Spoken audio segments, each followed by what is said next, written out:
শিক্ষা, ঐক্য, প্রগতি এই মূলনীতি নিয়ে সিরাজগঞ্জের বেলকুচিতে ছাত্রদল সংগঠন শক্তিশালী করার লক্ষ্যে ভাঙ্গাবাড়ী ইউনিয়নের ১, ২ ও ৩ নং ওয়ার্ডে কর্মী সভা অনুষ্ঠিত হয়েছে। শুক্রবার বিকেলে তামাই বহুমুখী উচ্চ বিদ্যালয় মাঠে বেলকুচি উপজেলা ছাত্রদলের সদস্য রবিন আহমদের সভাপতিত্বে ও ভাঙ্গাবাড়ী ইউনিয়ন ছাত্রদলের সদস্য সচিব মাহমুদুল হাসানের সঞ্চালনায় সভা হয়। সভায় প্রধান অতিথি ছিলেন বেলকুচি উপজেলা ছাত্রদলের সদস্য সচিব রিজন আহমেদ বিজয়। বিশেষ অতিথি ছিলেন যুগ্ম আহ্বায়করা এস.এম. রানা, ইব্রাহিম এইচ. মণ্ডল, মমিন রেজা, সরকারি কলেজ ছাত্রদলের যুগ্ম আহ্বায়ক রোমান রিয়াদ ও অন্যান্য নেতাকর্মীরা। এছাড়াও উপজেলা ও ইউনিয়ন ছাত্রদলের নেতারা উপস্থিত ছিলেন।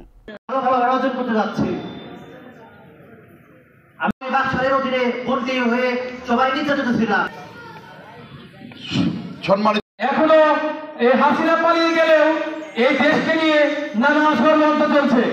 তাই আপনারা সবাই জনাব আমির ইসলাম খান আলিম ভাইয়ের ডাকে বেলকুচির তুচ্ছহালির বাড়িতে ঐক্যবদ্ধ হন।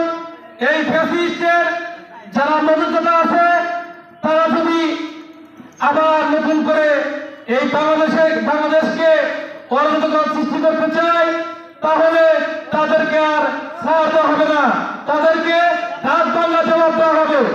এটুকু কথা প্রথমে বলতে চাই যে বিগত ফ্যাসিস্ট সরকারের আমলে যে খুন হত্যা এবং আন্দোলনে যাদের রক্তের মাধ্যমে এবং এই বর্তমান ফ্যাসিস্ট সরকার ২৪ অভ্যুত্থানে বৈষম্য বিরোধী ছাত্র আন্দোলনের নেতৃবৃন্দ সহ যারা জীবন বিলিয়ে দিয়েছে তাদের আল্লাহ যেন মাফ করে জান্নাত নসিব দান করেন এবং যারা অসুস্থ আছেন তাদের যেন আল্লাহ দ্রুত সুস্থতা দান করেন, কারণ তাদের